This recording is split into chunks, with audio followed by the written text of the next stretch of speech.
Becky slammed open her door, yelling, "Morgan!" She stuck her fingers in her mouth and pulled her lips apart to show her new braces. "Look, I'm a monster!" She gnashed her teeth and snarled at her friend laying on the floor eating chips. Morgan bolted upright and said, "Holy shit! Was that today?" "Yeah, sorry for being late. Mum took me to get them today. She had to go back to work, but she gave me money for pizza." "Oh, I can't stay. My brother's gonna get me in a bit.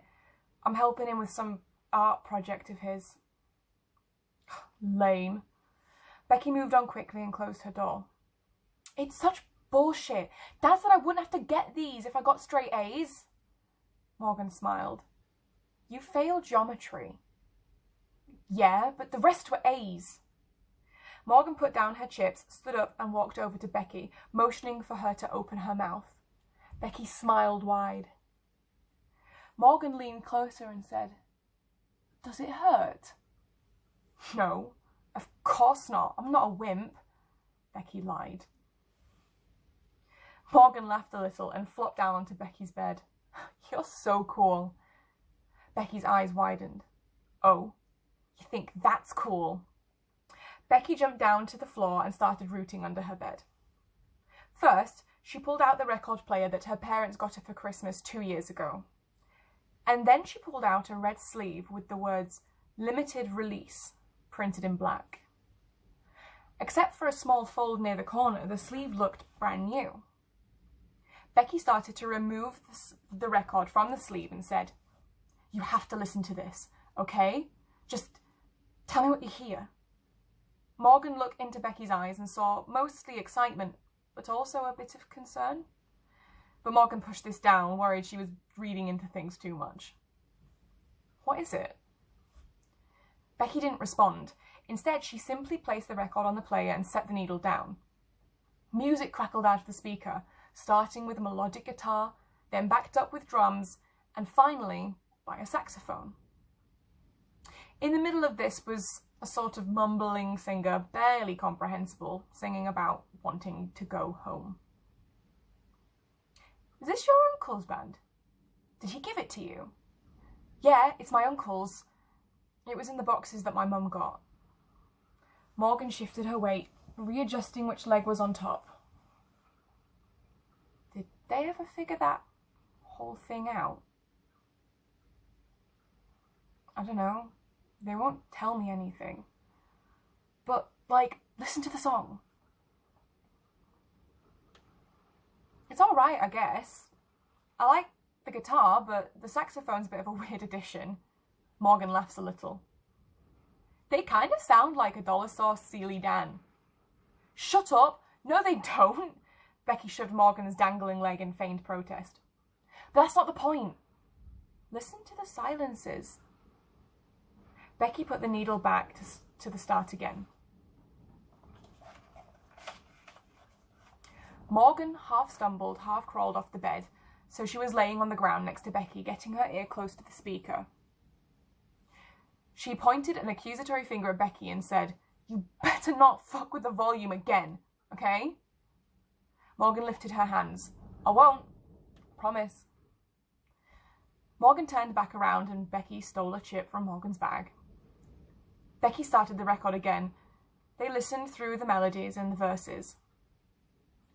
"What did you hear?" Becky said with a few chips in her mouth. "Can you eat those?" Morgan took her bag back. "What are you, a cop? What did you hear?" Morgan sat up and faced Becky. "It kind of sounded like breathing, but different from your uncle's. I can hear his old thing with his mumbling just fine, but it sounds like behind that there's breathing. Isn't that weird?" "I don't know.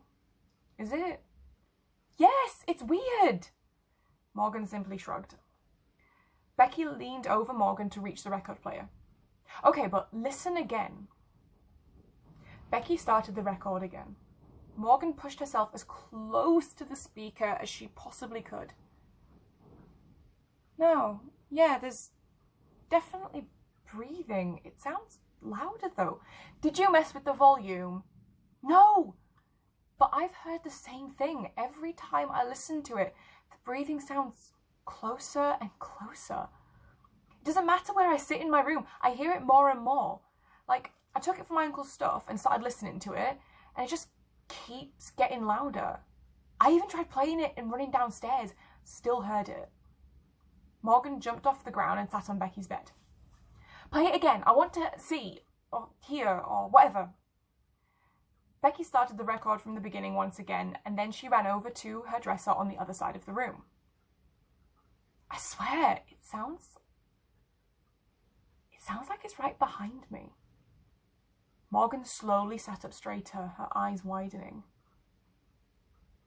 It kind of sounds like words now. Like, do you hear words? It sounded like a "the," right? Both of them jumped a bit when they heard knocking coming from the front door. Morgan stood up and picked up her backpack. Damn it, that's got to be my brother. Tell me what you hear tomorrow, okay? Morgan ran down the stairs as Becky put the record back on. A breathy rasp just barely whispered behind the lyrics. It sounded so close, like right outside her window. But the sound of the music was just a little too loud. She started the record again, lowering the volume, hoping the voice would stay. And then she heard it, like a whisper down the back of her neck. Don't let her leave. Becky heard the door slam shut, and she sprung up and ran down the stairs. She swung open the door to a silent street.